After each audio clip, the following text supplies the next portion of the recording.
1. Want something to go with your corned beef and cold cannon? Try Fragments of Silicon.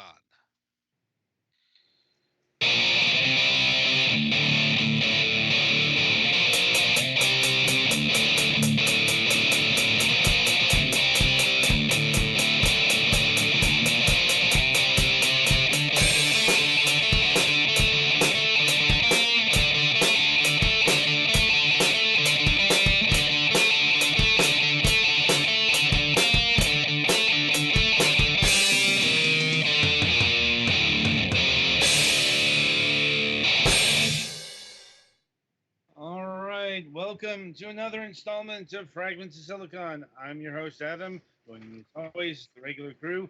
Let's get to the news. Petty, why don't you start us off this week? Week's actually been going fairly decently. I've broke down and got myself an Xbox One controller because some of the games on Game Pass will outright refuse to work with my DualShock. So, fuck you, Microsoft. I mean, at least it was cheap. It was like $30. Yeah, you might have gotten a third-party esque Xbox One I think controller. it was Power A. Yeah, I think that's the one I got because actual Xbox One controllers range from like $50 to $75. Yeah, and that can go screw itself. Because I'd also need a Bluetooth adapter for my computer. Yeah. And batteries, or pony up another, 20 or 30 for a charge and play? Something like that. Like I've actually had a lot of more success with my current thing than the last real one I bought because one of the analog sticks got fucked up pretty badly a few Mm-hmm. months in. Like it did not like the strenuous game of Castlevania. And yeah, also my stimulus came in this morning, so I got a few more games for the Switch. Crash Bandicoot 4, Legend of Zelda Breath of the Wild, and Smash Bros. Ultimate. Good So, choices, although some of those have DLC that'll probably have to wait a little bit then. maybe. And I also ordered a Ryzen 5 5600 processor that will be going in the new computer. Nice. So hooray, parts are coming. The biggest thing I'm waiting on now is we want to get the hedges removed from in front of the house, and we're not sure how much that's going to be. But once that's figured out, I will look and see what other computer parts I can buy. All right then. Anything else? 14 stuff's been going good. Been still having fun with my Digivice. I have all the regular partner Digimon and Wizardmon for some reason. So right now I'm just grinding them all up to have their ultimates before I start moving on. And then yeah. I think that's it from me. All right. Twilight? Well, yeah, this past week's been fairly uneventful. I got my stimulus check in, I guess Monday it was, because I didn't really check until earlier this morning to see if I had gotten it. I really have no plans for any of that at the moment. I know my mother wants to look into getting um, some new gutters for our house and maybe some new cabinets for the kitchen. Her old ones are breaking down and desperately need a replacing. We'll have to wait and see. We know a guy who can help her with that. We'll just have to see how things pan out first. Yeah, yeah, yeah. Like I already said, not really much went on this past week. Work's going well. Been some nice weather, and yeah. In terms of gaming, yeah, I've just been playing my game for this week, and Monday was the last session for APB between, well, that me, Mac, and Kira are going to be doing for APB Reloaded. We're deciding, we're kind of tired of it, and we don't know how things are going to proceed from there. We're thinking about some other games, but we'll have to wait and see how things, well, what we decide or whatnot. So, yeah, that'll be it for me. It's your show. Not a whole ton going on around here. I saw a doctor. Now I'm on blood pressure medicine and vitamin D, so hopefully that'll help some. Let's see what else.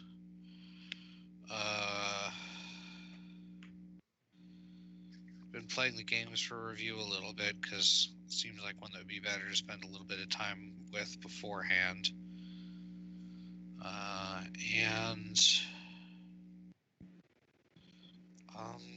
yeah, not a whole lot else, I don't think. All right. Well, it's my go. And it's St. Patrick's Day, so we had corned beef and cold cannon for dinner. Dad bought Guinness, but forgot to put it in the fridge, so had other beer. All right. We are part Irish. All right. So, anything else? No, that's all. Sorry. All right. So, I guess it's my go. Let's see. Have not gotten my stimulus check yet, but it's like I'm not sure if it's a fault of the bank or it's like some other reason, but haven't received it yet. But I know these things are coming in batches, so hopefully by next week, because I have plans for that been waiting for a while. Like I desperately need new glasses, for example. Am I the only one here whose bank account the IRS doesn't have a connection to? Possibly. I'm not expecting mine from a while because it's presumably going to have to come physical. That's all. Probably. I mean, I have I have a direct deposit with, let's say, the U.S. Treasury Department, which the IRS is part of. So, but I'm not sure if those particular conditions have been sent out yet.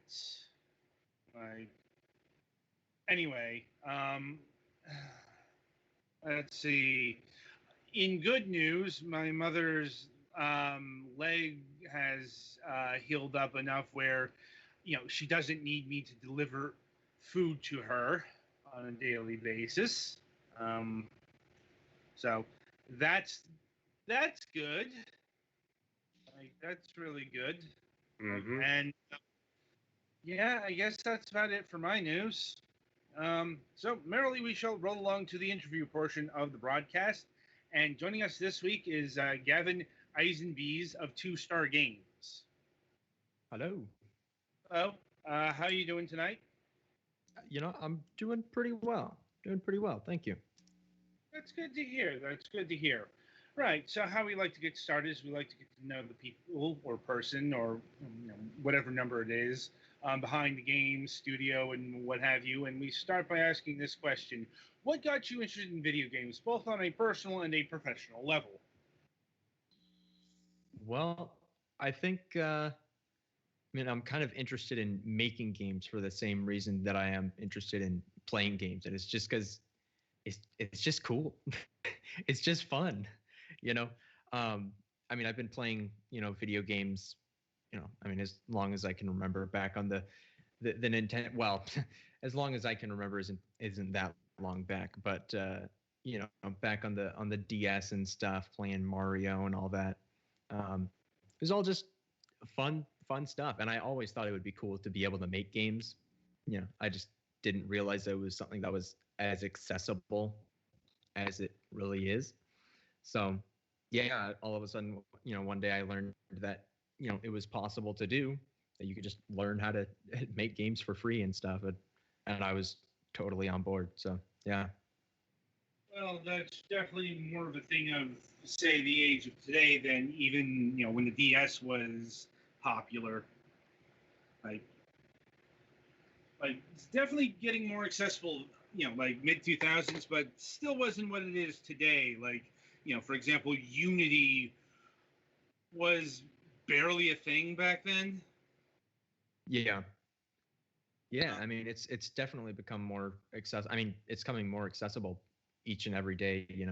I mean, just for example, in the past few years, the amount of free asset packs that you can get on, Unity storefront, Unreal storefront, and all this stuff. It's really crazy. So, but I think it's cool. I like the direction it's going. Indeed, indeed. And how long ago did you jump into actual game development? So I would have like my very first experience learning anything to do with game development would have been about 7, maybe close to 7.5 years ago. And that was in the Blender game engine back when that was still a thing. That was my first introduction to game development. And after about a year in Blender, I started doing some research into other game engines, and I ended up settling on Unreal, and then I've just been working in that since. Uh-huh.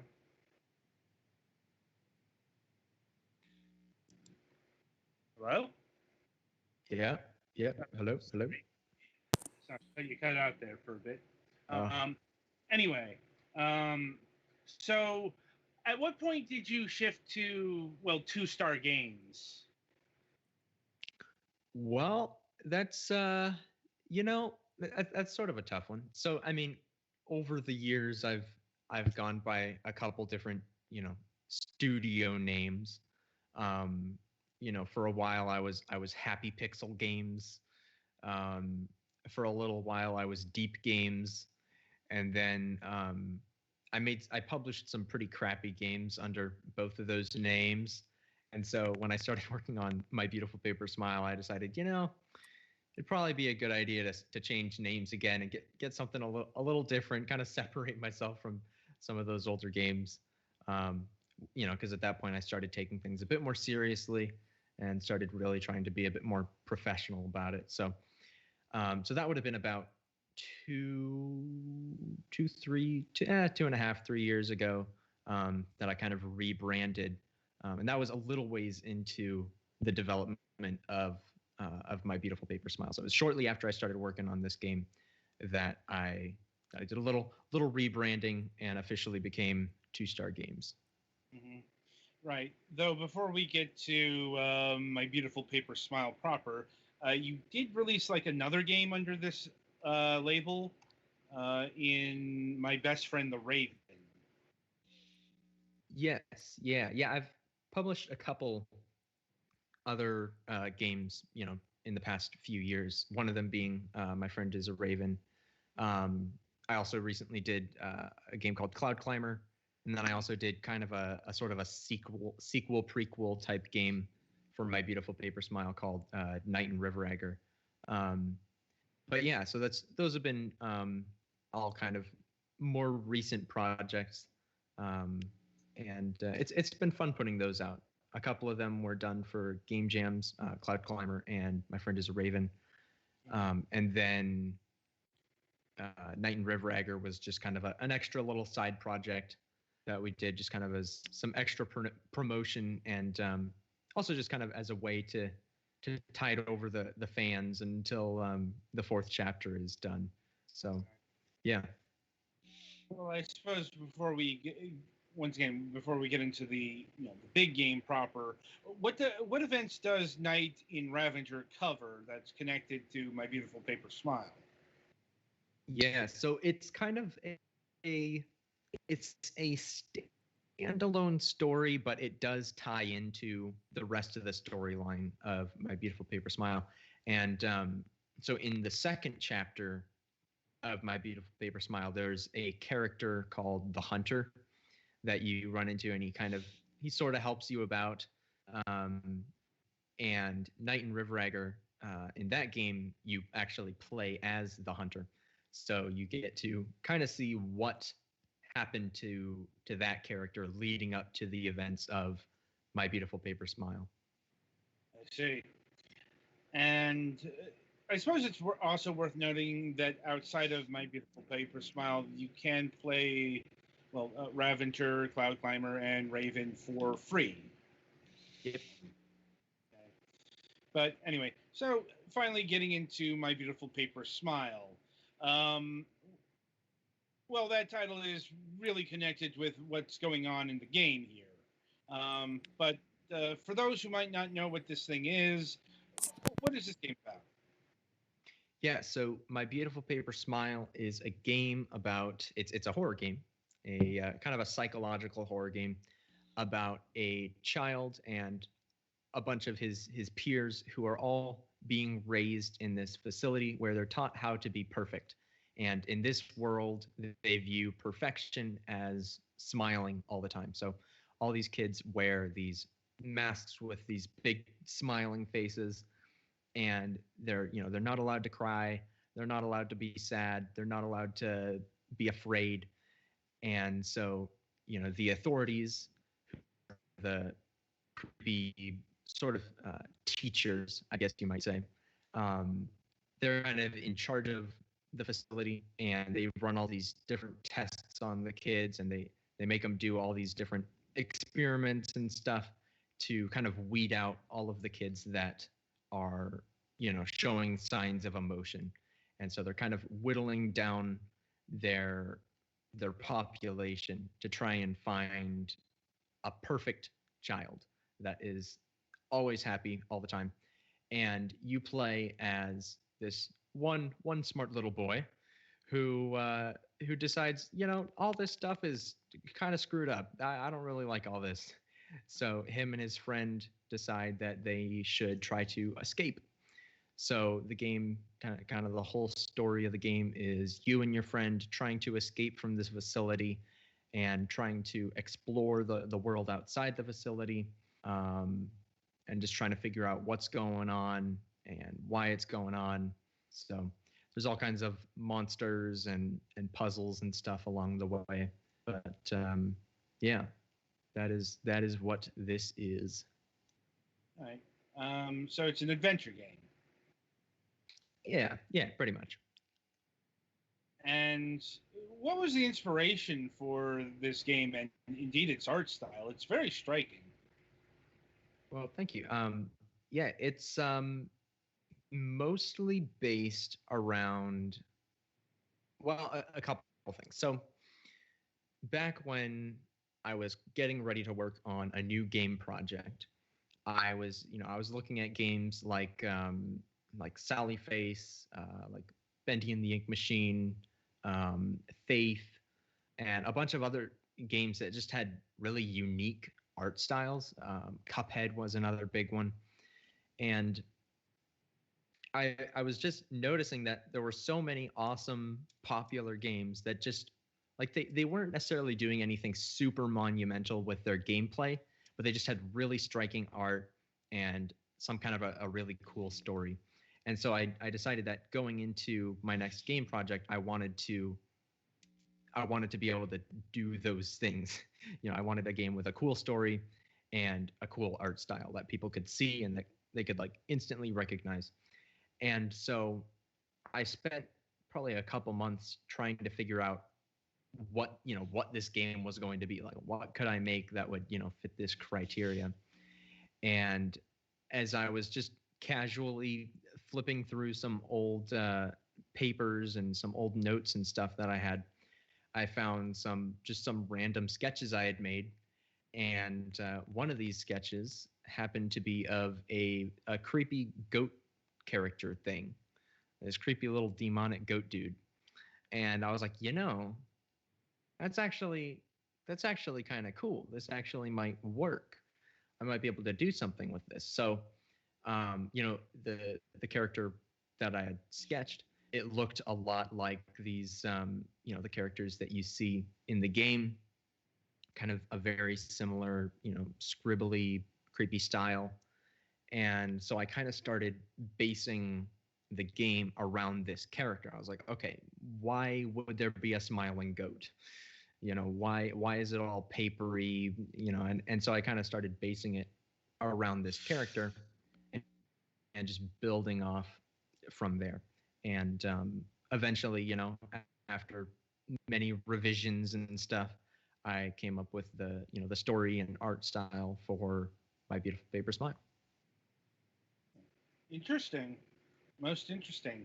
And I suppose the question to the goat part is like, is that horn that the character here has, is that part of his actual head, or is that part of the mask? So the character that you're playing as, he has a single horn on his mask. Yeah. And who is this? Looks like it's part of his head. Yeah. A little bit, yeah. And so who is the character that is chasing him down? Like, is this a recurring character, or is this just someone who is stalking him in this particular part of the game? So this enemy he's the first enemy that you encounter, and he comes up all throughout the first chapter. You don't exactly see him in the second chapter. There's some clues that he may be roaming around, though, and then he pops up again later on in the third chapter. And he is I call him the Faceless, and I don't want to go too much into the character because that would just spoilers right there. But yeah, he's a spooky dude that chases you around for a large part of the game. Yeah. And I'm assuming, especially for lack of a better term, the action sequences of this game are run and chase events. For the most part, yeah. In the second chapter, I kind of added a little kind of a combat mechanic, a very simple combat mechanic where you can like click on enemies to slash them with a knife, and that was kind of cool. I kind of enjoyed making that and using that. But for the most part, yeah, a lot of it is kind of just run and hide stealth kind of stuff. That's kind of the favorite method of say monster encounters in modern day indie horror games. So it's not surprising. Like, Outlast and what have you. Mm-hmm. Yeah. Anyway, so what kind of puzzles will you encounter in the game? There's none of them are too difficult. I'll start with that. For the most part, the puzzles are kind of just meant to break up, the monotonous, walking around in circles and stuff. Just kind of adds something to do, and sometimes, the puzzles, they'll kind of add more context to the story. So it's usually, simple stuff, like in this case, you got to grab a key to open a door. You'll see a little bit of that kind of stuff. Sometimes there are some, you got to find levers and you got to mess with pipes and stuff. Sometimes you need to find other items or, solve key code puzzles and stuff like that. So it's all, for the most part, pretty typical indie horror game stuff. But yeah. Sounds like it. It's always important to gauge what level here because are you going for switch puzzles or logic puzzles or inventory puzzles, what have you? It's like, and from what I've seen, it seems to be a mixture of all of that. On a basic level, sure, but it isn't just like one type of puzzle either. Yeah, it's not like a single gameplay mechanic that that gets used over and over. It kind of just it changes as you go. Right. And so another curious bit of this game is, and we kind of touched upon it in passing, is this is currently in early access. and it currently has 3 chapters available. What was the decision about doing this game episodically in an early access? Yeah. So the main idea behind this was, for one, I wasn't able to develop the game very quickly, right? So I was in school when I started developing it, and so because of that, I couldn't work on it that much. So I was like, well, rather than spending, 4 years on this game before I see any return from it, maybe it'd be a good idea to publish it chapter by chapter, because that way I figured I could use each, release of each chapter to kind of build more, build more hype around it and kind of keep the game alive, as well as to, be able to actually see a little bit of a return off of the game before it was completely finished. And so that was kind of the main idea, is just, making it easier to work on, really, because if you don't have any funds, then it makes it a little bit more difficult to work on stuff. So yeah. True enough. I suppose that brings to mind a couple of other questions. Is this a side project of yours, or is this your full-time employment? Well, it's basically what I do all the time. it's basically what I do full time. I'm not I'm not doing anything else. So yeah, I'm just working on this game. Okay, fair enough. There are those who, have the means to do that, and there are those who have to, either have a day job or they have to do contract work in the industry or what have you, to get by. And are you the only developer on this game, or do you have others helping you make My Beautiful Paper Smile? Yeah, it's just me. Yeah, that's it. I mean, I outsource like sounds. I download like free sound effects, and just edit them if I need to. But everything in the game is done by me. Other, like I guess we hire out like me and my publisher. That is, we hire out like QA testing and translations, because I only speak English. But yeah, no. Other than that, the main development of the game is it's all me. Does that include the music? Well, there's not exactly music. There's just kind of like drone ambient sounds and stuff, which I download from free sources and stuff. So not exactly. Fair enough. Taking the Silent Hill approach, though, surprisingly enough, that ambient droning was composed. Anyway, and what are in the 3 chapters that are currently available? Lots of little spooky kids. I mean, what are the story beats here? Yeah, so let's see. I think I'm going to try and do this without spoiling any key stuff. So the first chapter takes place in the facility as you and your friend try to escape.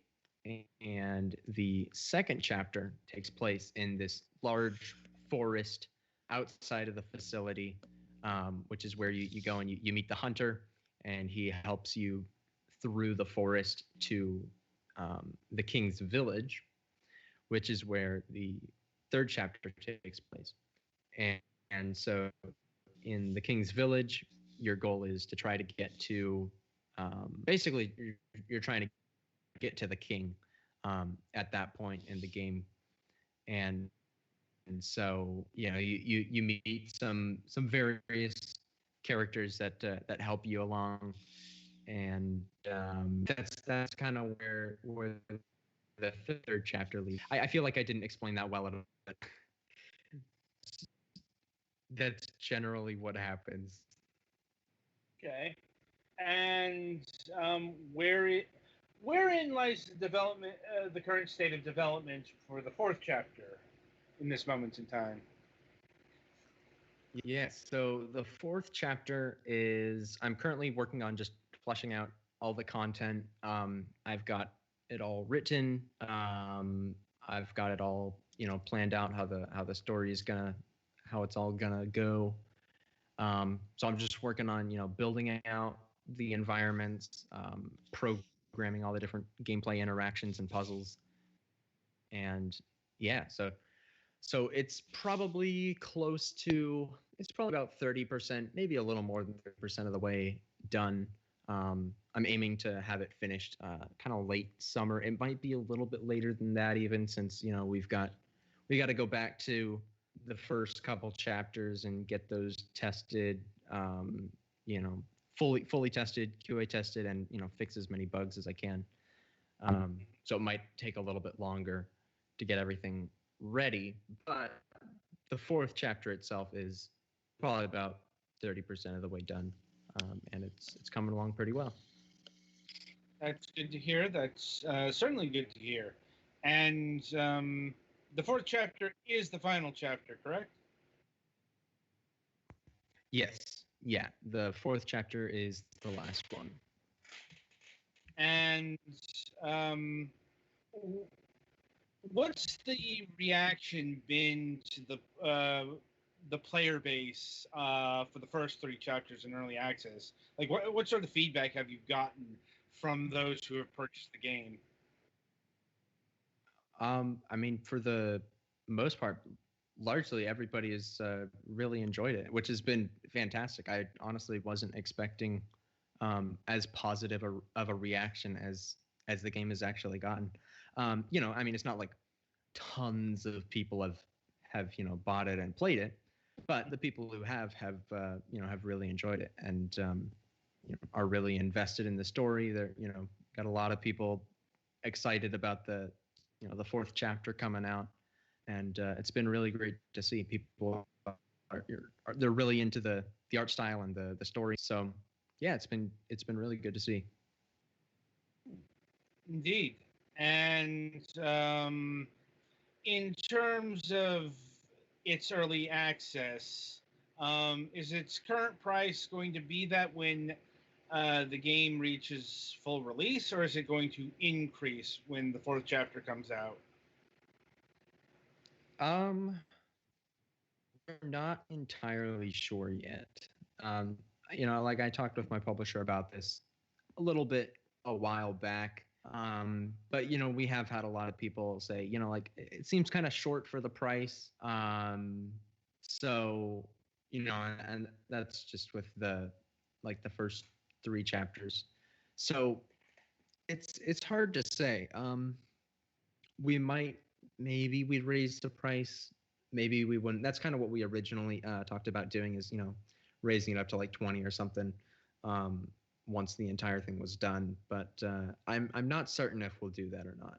We'll kind of have to play it by ear, I think, and talk about that as we go. Well, I suppose that flows into another question. How have the sales been for the early access version? They've been pretty good. I really I can't complain that much. Like it's it's done better than the average indie game, but it hasn't done as well as my estimates were saying it would hopefully do, and I think that's partially because it is in early access. We chose to launch it in early access rather than doing like a full launch with like DLC packages for each chapter or something, and just because it's it's not done yet. I know a lot of people they're just waiting to play it until it's completely finished, which is that's totally fair. I mean, that makes sense. You wouldn't want to spend money on a game that doesn't get finished. So I get that. So I was hoping it would be a little bit so we'd see a few more sales, but I'm kind of just waiting until the full launch. I figure they'll things will go up a bit once that happens. So just waiting for that. Fair enough. Though I suppose on the same token, when the game reaches full release, have you considered, how do I put this, a demo, like making the first part of the game for free? Kind of, yeah. I mean, like right now, actually, we've got like the first half of the first chapter available as like a free demo on like Itch.io and Game Jolt. So, there's a possibility that we would do a demo for it, and that's something that we've actually talked about a little bit, is making like a demo of like the fourth chapter, or demos of other parts of the game, to put on Steam. And yeah, so it's a possibility for sure. It's definitely something that we're considering. Duly noted. And let me see here. So, is this game only for Windows, or is there support for Mac and Linux as well? Currently, it's just Windows, and it might stay that way. There's a slight possibility that it might get onto to Mac, possibly. That seems like it's kind of seeming unlikely at this point, but it could potentially happen. There's also some potential for maybe a console release down the line. Again, not sure if that'll happen. It'll really depend on how the full launch goes. So, but yeah, right. Currently, it's just available on Windows. Fair enough. And it is sometimes hard to support Mac and Linux for various reasons. It is unfortunate, but resources can be limited. And let me see here. You've mentioned there might be a possibility for consoles. What about mobile devices? That,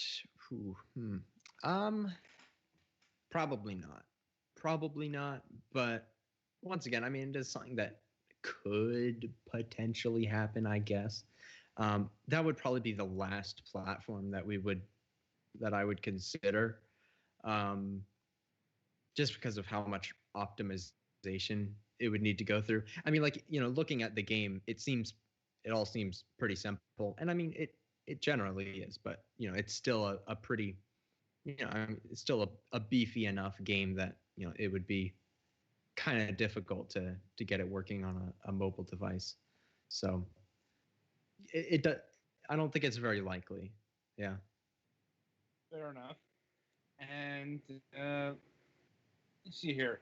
Any plans to, like? Okay, so this game is on itch.io, Game Jolt, and Steam, if I'm understanding that correctly. So the first 3 full chapters are available on Steam, only on Steam, and then we have a demo on Itch.io and Game Jolt. Okay, it's a bit unusual.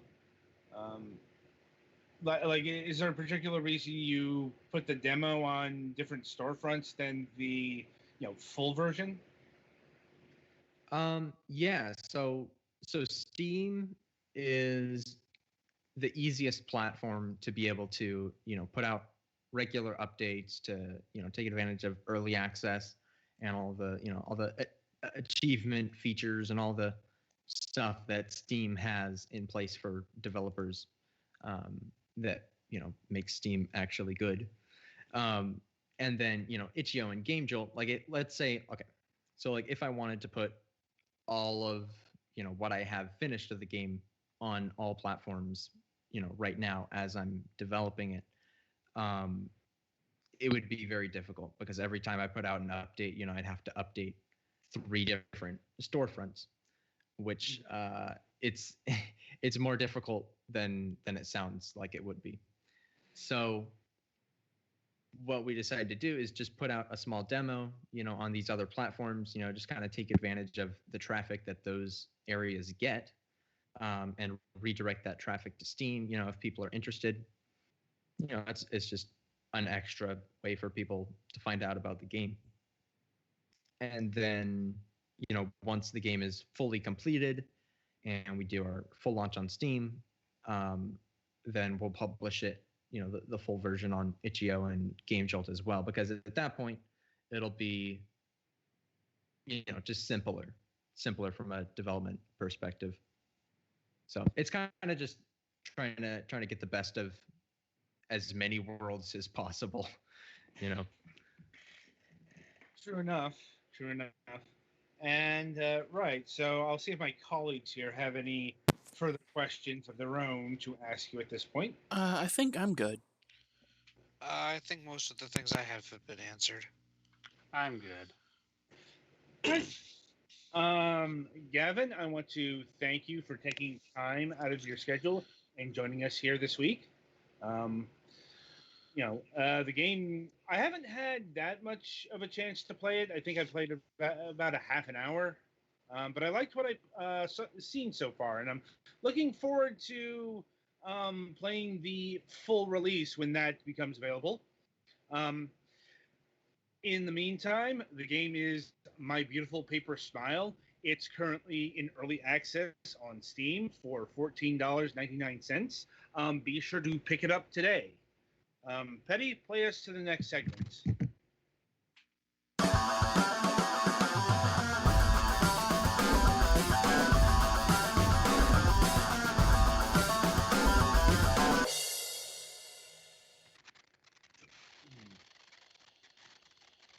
All right, welcome to the topic of discussion. So this week we're doing a follow-up because last week, the big merger between Bethesda and Microsoft finally closed. As in, it's a done deal. Microsoft now owns ZeniMax, all those studios, and all of those properties. And so with that in mind, Microsoft and ZeniMax can and have, they finally talked about their actual future together.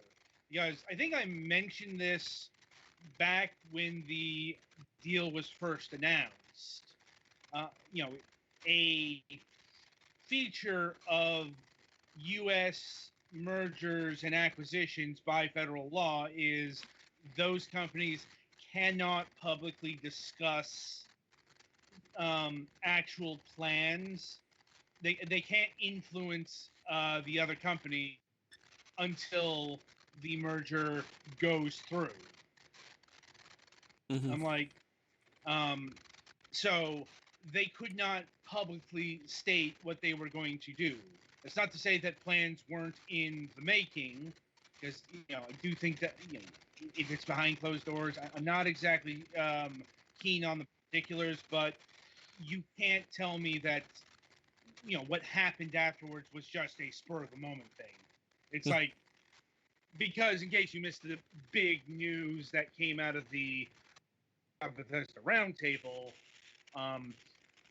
20 Bethesda games are now on Game Pass, presumably permanently, since Microsoft owns all of this now. And Microsoft has stated that Game Pass was the primary motivator for them to grab the Bethesda empire. But anyway, yeah, so 20 games, very notable games, like all of the Doom games, at least like the mainline Doom games. I don't think like Final Doom's there, or what have you. And it's like there are still some weird omissions, like the Evil Within 2 didn't show up, and I don't think Dishonored 2 showed up on Game Pass either. I'm pulling up Game Pass right now. Yeah. But yeah, a whole lot, like 20 Bethesda titles, popping up like 3-4 days after the merger closes. I don't think that was, that was a 4-night job. Let's just say. All right, Game Pass.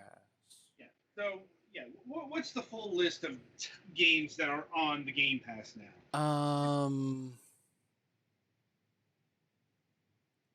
Just had a big old list. There it is. There is Doom, Doom 3, Doom 64, Doom 2, Doom Eternal, Fallout 4, Fallout 76, Skyrim Special Edition, Prey, Dishonored 2, The Evil Within, Wolfenstein Youngblood, Rage 2, Wolfenstein the New Order, and the Old Blood expansion to Wolfenstein. Dishonored 1, Oblivion, Morrowind, and I think that's all they're showing on this. Yeah, I think that's about 20. But yeah, that's a pretty big list. You know, it's all back catalog stuff, but that's because, you know, the last game that Bethesda released was Doom Eternal from last year. You know, they haven't, they haven't released anything since then, and I think their next actual release comes to our next talking point because Microsoft talked about what's going to happen to Bethesda games going forward, and it was about as expected, unless you were really, really into denial, which there was a large percentage of people who really did think that Bethesda games were going to continue to be released as normal. No, that wasn't happening. You don't spend, what is it, $4 billion? $7 billion. $7 billion and still have them released other places? Yeah. It depends on the property. It depends on the context because, like Minecraft is a good example. Yeah. Minecraft is still everywhere. It even came to new platforms after the Microsoft buyout, but that's because it was in Microsoft's interest to have Minecraft everywhere. And, subsequently, you should expect the Elder Scrolls Online and Fallout 76 to appear on like the PlayStation 5. If they haven't already been upgraded to that particular console. Those are the kind of games you're going to see outside of the, Game Pass ecosystem. Because the exact words that Phil Spencer used was, Bethesda games are coming to any device that supports Game Pass. So, not the PlayStation, not the Switch. And except for contractual obligations.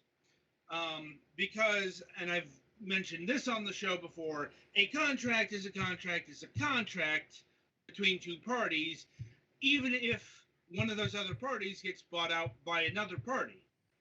What that basically means is Deathloop and Tokyo Ghostwire will be on the PlayStation 5 and will have their exclusivity intact. The only way that goes away is if Sony said, we're not doing this. Because Microsoft is a new party, and, if they interfered with that, Sony could sue them. This, and they mentioned, this has happened with other acquisitions that they've made. Like it's still going on. Psychonauts 2 is still yet to be released at time of recording, and that still has to appear on the PlayStation 4. For example, and like the Outer Worlds, that's still getting DLC updates. And yeah, it's like legacy, stuff that's already been released, like Doom Eternal. That's getting its second bit of DLC tomorrow. That's coming out on all platforms except for the Switch, because it's the Switch, and I think that's coming later.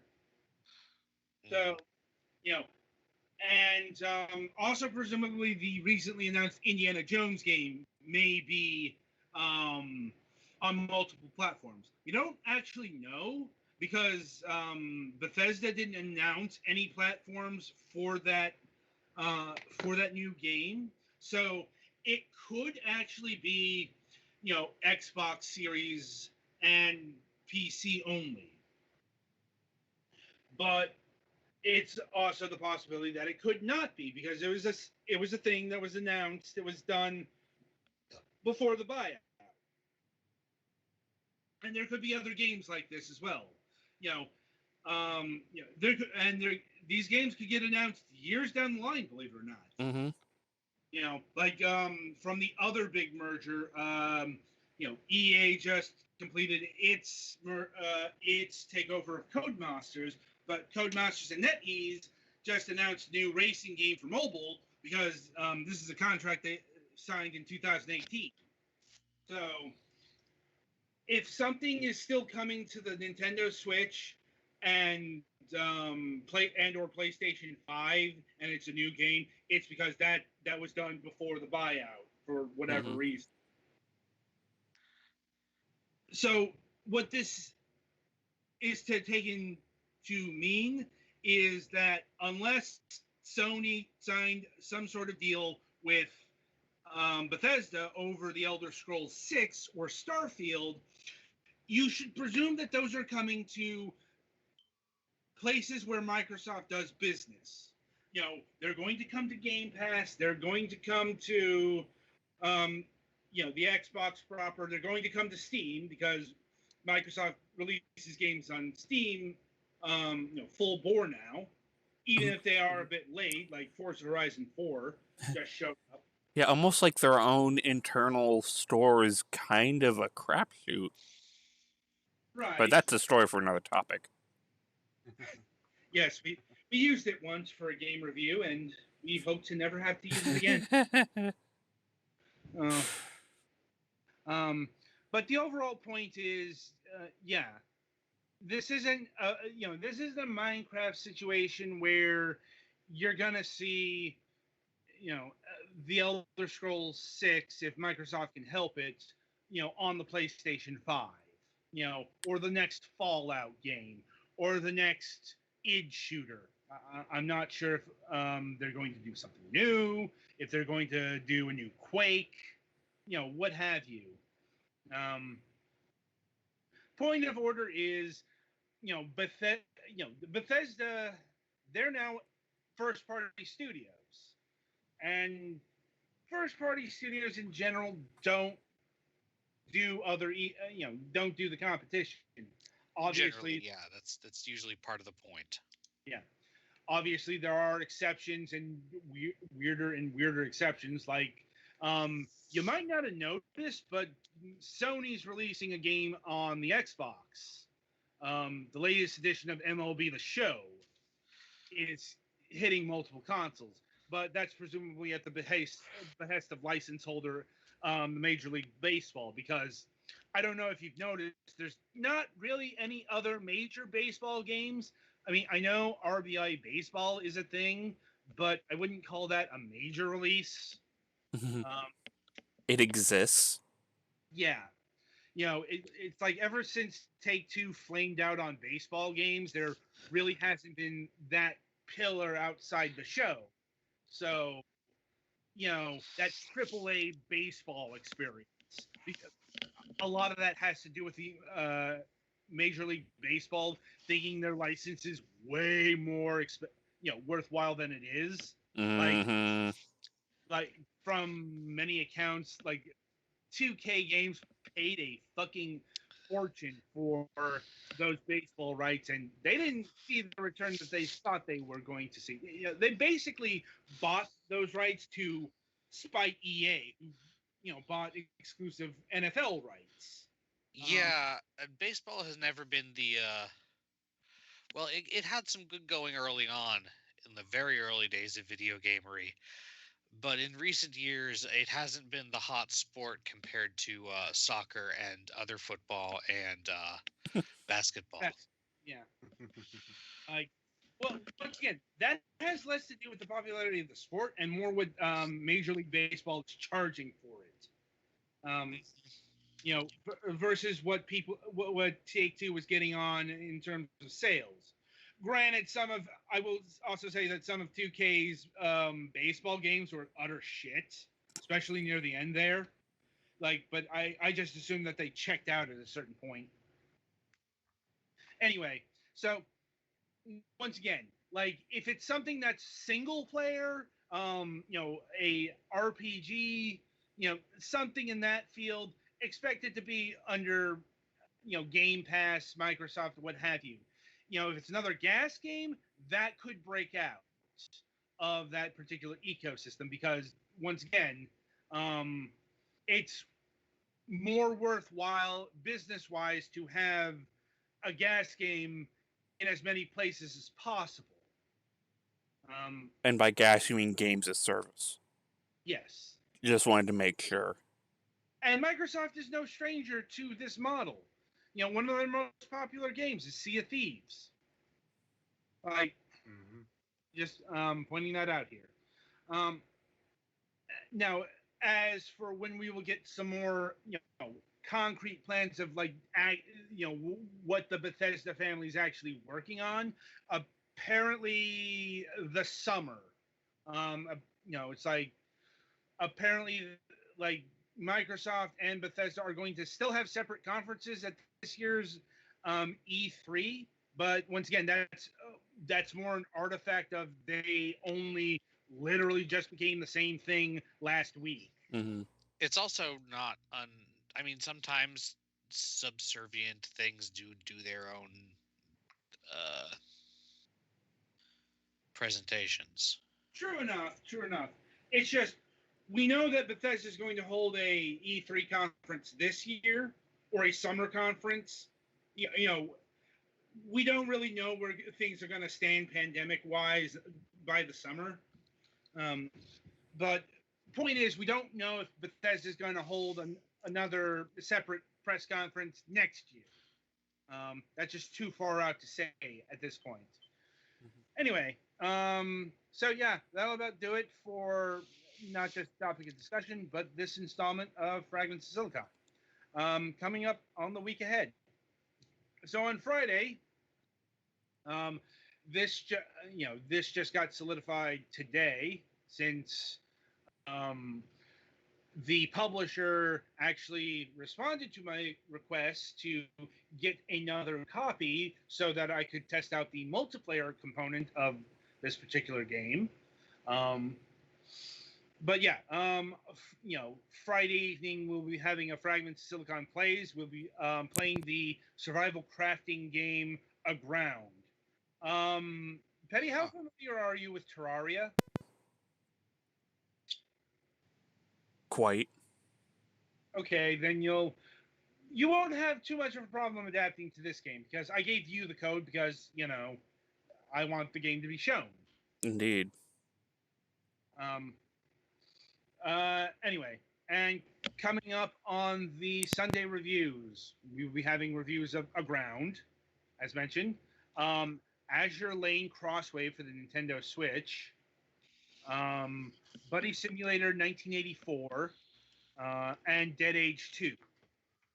So, and we do have a new episode of The Last News Desk on the Left happening in about half an hour. So until then, I shall wish you good gaming.